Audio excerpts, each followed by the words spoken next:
¿Qué factor o qué razón la motivó a entrar a la política desde una edad tan temprana?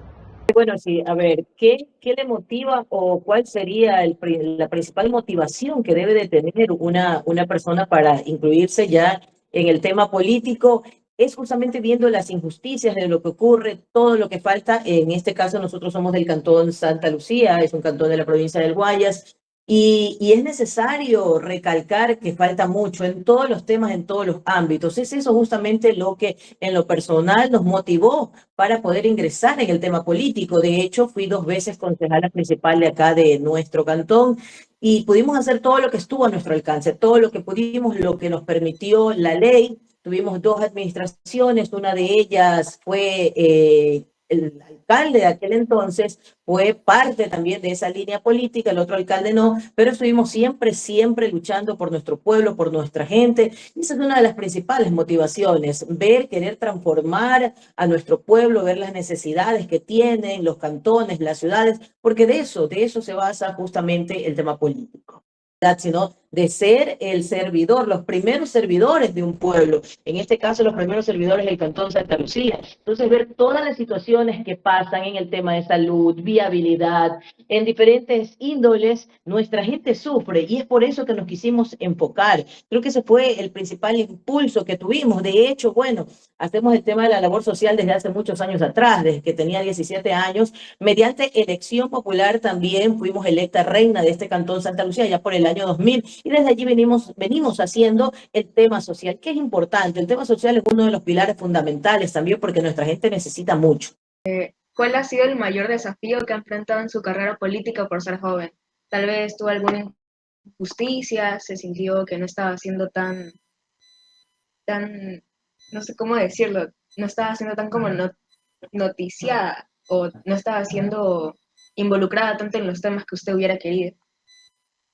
A ver, recuerdo que tenía 25 años ya cuando estuve en el tema político y tal vez uno de los mayores desafíos es justamente eso, porque cuando ven a los jóvenes tal vez piensan, este joven tiene su mirada puesta en otras situaciones y no justamente en el tema político. ¿Por qué? Porque es lamentable tener que decirlo, pero aquellos que se involucraron en el tema político han hecho una mala imagen. Ya no es una política, porque la política es servir. Lo han convertido en politiquería, tanto así que cuando un joven se quiere involucrar en la política, siente rechazo. Es un rechazo decir, es que yo no quiero ser como esas personas, yo no quiero hacer lo que ellos han hecho, entonces mejor prefiero alejarme, cuando el joven es el que debe tomar la batuta. Y por supuesto el tema de la juventud y con la experiencia, que siempre va a ser muy importante y fundamental, que vayan de la mano. Y en todo camino creo que ha sido lo principal que hemos podido encontrar, los principales desafíos, que tal vez pensaron en su momento. Yo recuerdo en una primera administración, era la menor de todo el consejo y tal vez nos vieron justo por la edad, tal vez dijeron, bueno, estos elementos jóvenes no van a venir a contribuir nada, o podemos hacer lo que nosotros querramos con ellos. Y no es así. Demostramos en todo momento que a pesar de ser la más joven del Consejo, en tanto en la primera y en la segunda administración que pudimos ser parte de ese consejo, de ese GAT municipal, marcamos la diferencia, marcamos la diferencia. De hecho, he sido una de las pocas concejalas que ha estado siempre presente en territorio. Decíamos cuando estábamos en la concejalía, siempre manifestábamos, muchas veces la gente iba y nos visitaba y nos decía, permítanos ingresar a sesión de consejo, permítanos llegar a la oficina. Y siempre dijimos, estas casas de ustedes, nosotros solamente somos aves de paso, somos los servidores, primeros servidores de ustedes, porque muchas veces la gente olvida, y tal vez ahí está uno de los grandes errores de la ciudadanía, la gente olvida que somos pagados, porque hay un sueldo también, que ese sueldo lo paga la ciudadanía, que ese sueldo lo paga el pueblo, y es como cuando ustedes contratan a alguien para que trabaje por ustedes, ¿quiénes son los que mandan? Son justamente el pueblo. Entonces, uno de los principales desafíos, efectivamente, creo que fue eso, que tal vez esa visión confundida de que el joven tiene pensamientos, tal vez en fiestas, en otras situaciones, y no justamente en poder servir a su territorio, a su pueblo, a su cantón. Ok, bueno, muchas gracias por la respuesta. Una respuesta, la verdad, bastante interesante. Me presento, yo soy David Montoya y mi pregunta para ustedes, ¿qué experiencia considera que marcó un antes y un después en su camino político? O sea, ¿cuál fue la experiencia, valga la redundancia, que hizo que usted algún día se replanteara si quería seguir en esto o quizás alguna adversidad como lo fue la pregunta anterior? Bueno, ¿qué marcó un antes y un después? Decíamos al inicio de la entrevista, el antes fue ese, fue luchar por nuestra gente ya de una forma no más comprometida, pero de una manera distinta, estando como de este GAT municipal, en este caso del Cantón Santa Lucía. ¿Y qué nos marcó? ¿Qué nos marcó? Muchas veces pasar las situaciones que tuvimos que vivir, porque vuelvo y repito, estuvimos dos administraciones que a pesar de que una era del mismo partido, de la misma línea política, nunca recibimos ese apoyo, nunca se recibió ese respaldo, más bien el celo político no nos dejaba avanzar, pero nosotros no permitimos que esta situación llegara a no dejar que nosotros realizáramos nuestro trabajo. Aquí tenemos que recordar que los concejales lo que hacen es legislar y fiscalizar. Los alcaldes o alcaldesas son los administradores. Entonces muchas veces piensan que solo ellos pueden trabajar o ellos son los que tienen la potestad de tomar las decisiones o hacerlo todo. Entonces creo que ese antes y el después justo es eso, es tener que servir a nuestra gente, saber que de una manera más directa, siendo, valga la redundancia, servidores de ellos, y que el trato que se recibe muchas veces de los que se creen que están por encima de uno, nunca fue el mejor, pero eso nos permitió llegar a nuestra gente. Eso no nos permitió frenar esa ayuda que llevamos a nuestra gente y que continuamos haciendo. Es importante poder decir que nuestros pueblos necesitan ese cambio.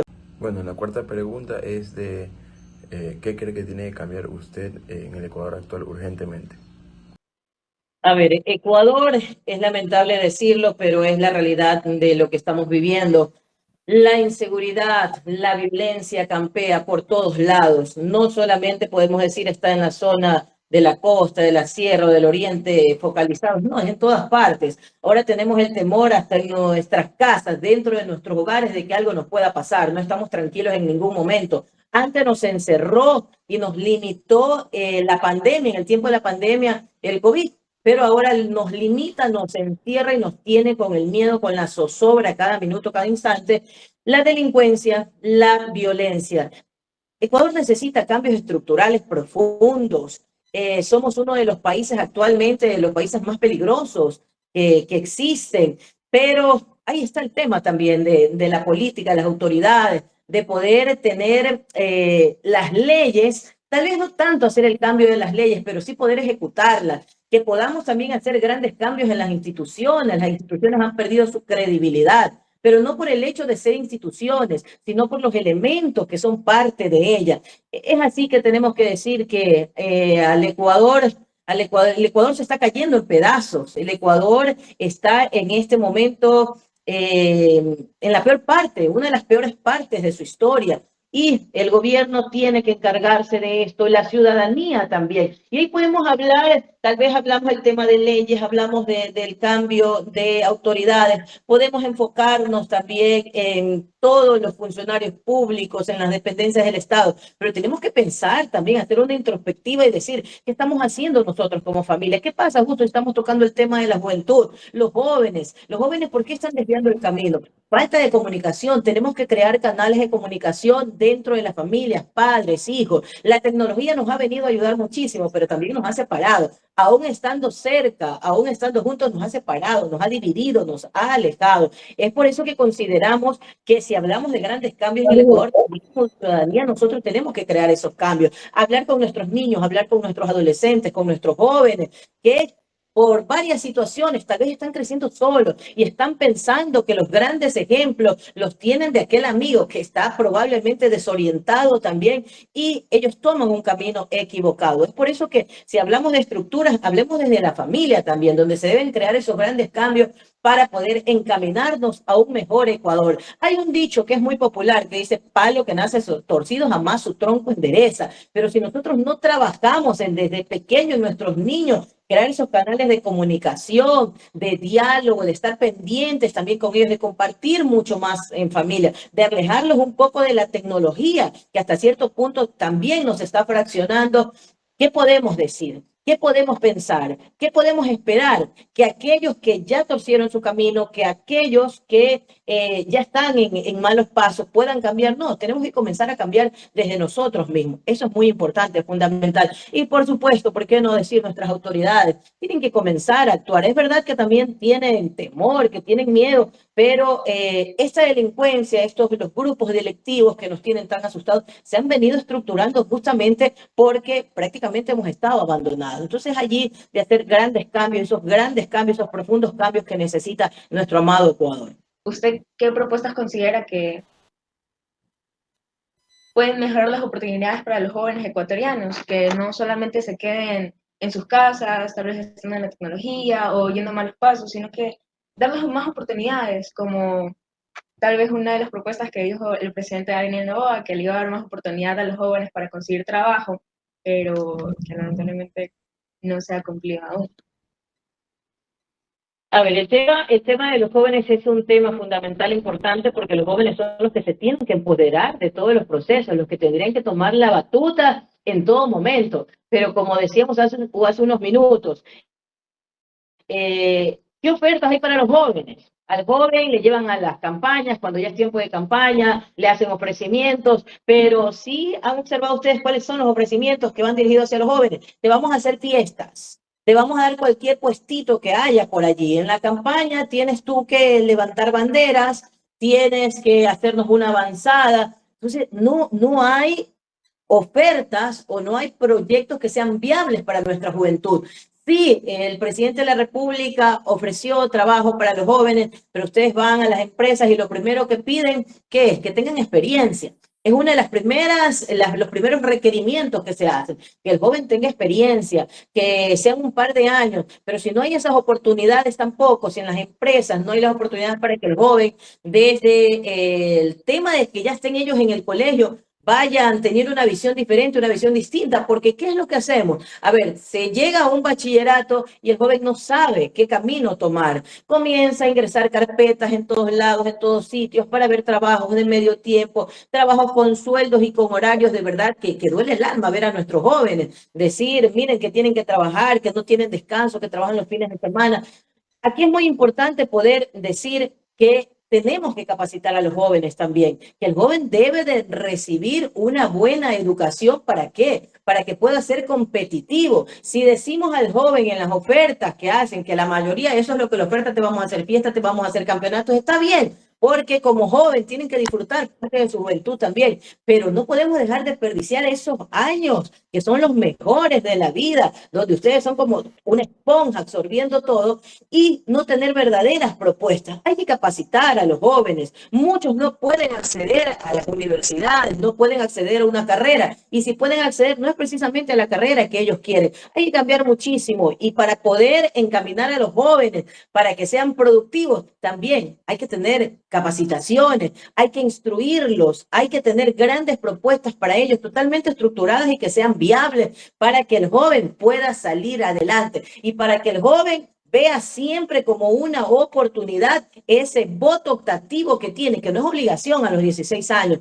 pero que lo vea como una gran oportunidad desde ya ir creando esa transformación que vaya enfocada para ellos, que tomen la batuta. ¿Por qué? Porque a quienes le van a quedar, a los jóvenes, es que le va a quedar, a las futuras generaciones que le va a quedar, o sea lo bueno o sea lo malo que se haga en este momento. Claro, yo quería citar algo que usted dijo ahorita mismo, que habló sobre que a los jóvenes actualmente pues se ha propuesto darles oportunidades, pero como usted dice, es algo contraproducente que se proponga darles oportunidades cuando ellos se presentan a pedir trabajo o a intentar, digamos, conseguir un empleo, pues se les pide años de experiencia, cuando claramente pues nadie les da esos años de experiencia y así mismo no pueden trabajar y por esa razón no son contratados. Ahora, la pregunta que yo le voy a hacer va mucho de la mano con lo que usted acaba de hablar. ¿Cree que los jóvenes confían en la política hoy en día? Y porque antes de que usted me responda, quería, digamos, aportar a esta pregunta diciéndole que yo actualmente, y mis compañeros supongo que también, pues de muchas personas, no solo adultos, sino también compañeros de clase míos, o simplemente con personas que yo conozco que son de mi edad, siempre escucho que dicen, no, es que a mí no me importa la política, yo odio la política porque todos los que están en política son unos corruptos y unos mentirosos. Entonces, a mí cuando yo me pongo a pensar, sí me preocupa porque así nos estamos volviendo, digamos, odiadores de esto, de la política, cuando es algo que es vital en un país, cuando es algo que debería manejar el país. Y bueno, pues darles también la razón a ellos, porque es verdad que nosotros, la mayoría de presidentes que hemos tenido, la mayoría de personas que nos han liderado, han sido personas que no han cumplido o han cumplido muy pocas de las propuestas que han hecho.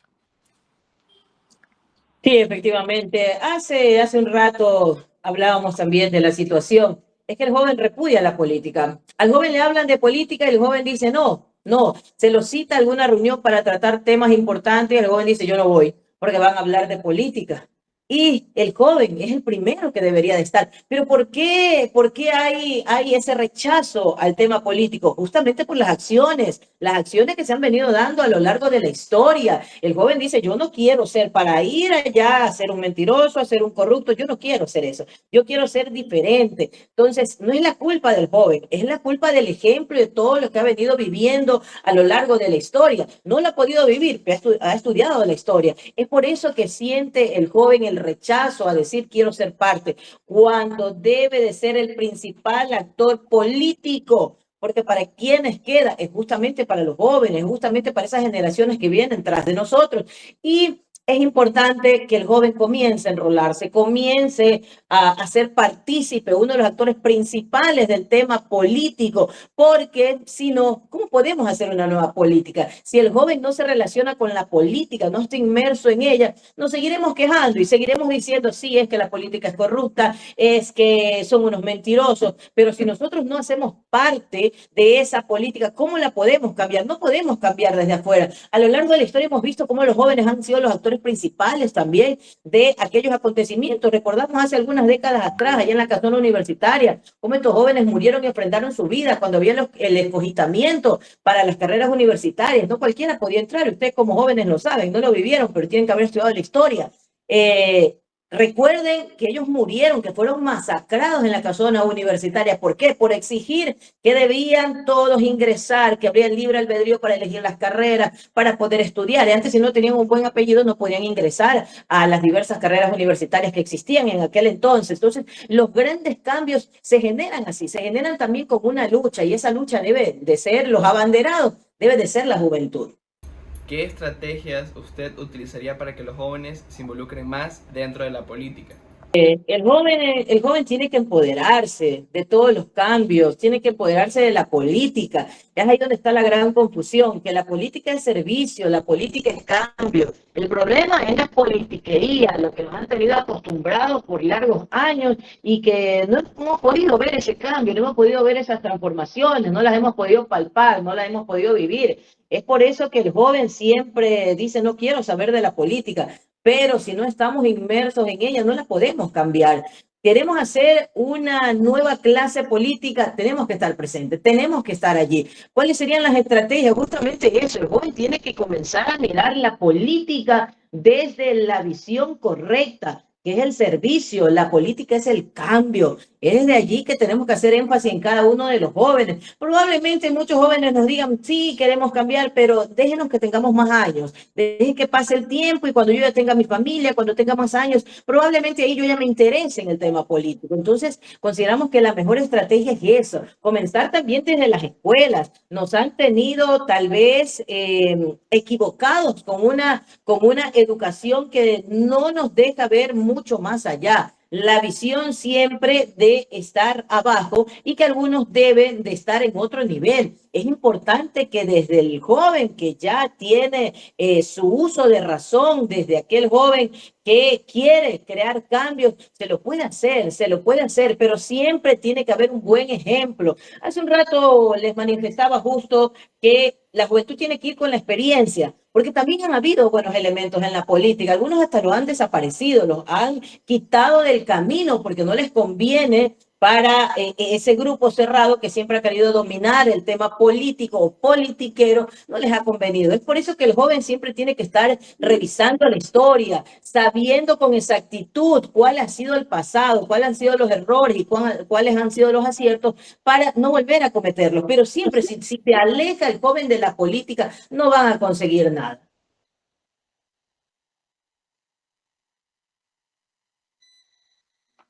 Claro, y la verdad tiene bastante razón porque, o sea, yo voy a hablar un poquito de mi experiencia de que yo tengo amigos fuera de nuestro colegio y a esos amigos no les dan ningún tipo de educación sobre la política. Y ellos son los que más me dicen que no les importa la política, a pesar de que la política nos afecta absolutamente todos, votemos o no votemos. Y entonces así. Pero yo, la verdad, nosotros estamos, yo creo que mis compañeros y yo estamos muy agradecidos de cómo nos han influenciado en el colegio con la política, porque nosotros desde primero de bachillerato, nosotros tenemos una materia que se llama ciudadanía, y en la cual nos enseñan la política, la historia de la política, el porqué de las constituciones, y eso nos ha hecho que la mayoría de nosotros estemos interesados un poquito en la política. Y bueno, no un poquito, sino bastante. Y ahora vamos a la última pregunta, que es, ¿qué legado le gustaría dejar como representante de la nueva generación política?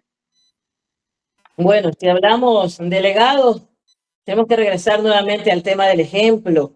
El legado justamente que necesitamos dejar es ese, es el del ejemplo. Y decíamos el tema de los jóvenes, mire que converge casi todo en esta última pregunta. El joven se aparta por ver la corrupción, el joven se aparta por ver la mentira, el joven se aparta porque no encuentra ese atractivo o esa motivación o ese impulso para estar en el tema político. Pero dar un buen ejemplo es importante, dar un buen ejemplo es fundamental para que nuestros jóvenes puedan estar en el tema político, enrolados en ello. Es justamente dejar esas huellas, dejar esas grandes obras para las futuras generaciones que se vengan y que ellos se atrevan también a soñar en grande. Ese es el verdadero legado que podemos dejar. Pero si dejamos todo destruido, si dejamos tal vez ese mal recuerdo, dejamos huellas, porque las personas que hacen el bien y que hacen el mal también van dejando huellas, sean huellas buenas o huellas malas. Pero es importante allí dejar una verdadera transformación para que cuando las otras generaciones vengan, digan, yo quiero seguir ese paso. Y hasta donde se haya avanzado de ahí en adelante, siguen los demás. Entonces, el verdadero legado que se deja, la herencia, es como cuando le dejamos algo a nuestros hijos. Si le dejamos cosas materiales, probablemente se le destruyan, se les pierdan, les roben, pero si dejamos conciencia social, conciencia de cambio, si dejamos inculcados buenos valores, buenos estudios, ¿qué va a ser de ellos? Va a ser algo diferente, va a ser algo distinto y no van a seguir el camino, no van a seguir el mal camino, no van a seguir un camino equivocado, van a querer hacer las cosas bien. Así que el verdadero legado es justamente las transformaciones que podamos hacer ahora para que ellos vayan siguiendo nuestros pasos, esas huellas imborrables en cada una de nuestras acciones para que ellos puedan continuar en ese mismo camino. Muchísimas gracias, de verdad, por esta entrevista. Esta entrevista va a ser vista por todos los del Salón de Comunicación. Entonces, no sé si le gustaría dejar su radio para que tal vez todos podamos investigar un poquito y poder visitar esa radio de vez en cuando alguien quiera saber de noticias o saber su punto de vista de la política. Listo, claro que sí. Bueno, hacerles la invitación. Somos Radio Sin Límites, somos online. Nos pueden encontrar en la página de Facebook como Sin Límites Radio y Televisión. Los retransmitimos también cada una de las programaciones en nuestro perfil de Facebook. Como Patricia Avilés Jiménez, estamos en nuestro canal de YouTube como Sin Límites Radio y Televisión, así nos pueden encontrar. Es muy importante poder manifestarles el agradecimiento a ustedes también y felicitarles sobre todo a la unidad educativa de ustedes que, como ya lo comentaban, sí los encaminan, sí los van formando también con ese pensamiento crítico, analítico que puedan tener desde jóvenes. Y eso es bueno, y es que no todos tienen la misma oportunidad. Yo considero que a ustedes recién les estoy viendo, recién les estoy conociendo, pero creo que ustedes van a ser desde ya, y lo son grandes actores políticos, porque la política partidista es muy distinta. La política es servir, es poder traer esas transformaciones, y ustedes desde ya lo están haciendo. Qué bueno, y nos alegra enormemente porque, como lo hemos dicho durante toda la entrevista, es el joven el que se tiene que empoderar de todos estos procesos políticos y crear esos verdaderos cambios que necesitan cada uno de los territorios. Así que la invitación está hecha para que escuchen Radio Sin Límites, para que vean Radio Sin Límites, y nuevamente agradecerles a cada uno de ustedes por habernos considerado para esta entrevista en la materia que ustedes ya mencionaron. Así que un fuerte abrazo, bendiciones a cada uno de ustedes, y siempre será un honor poder compartir.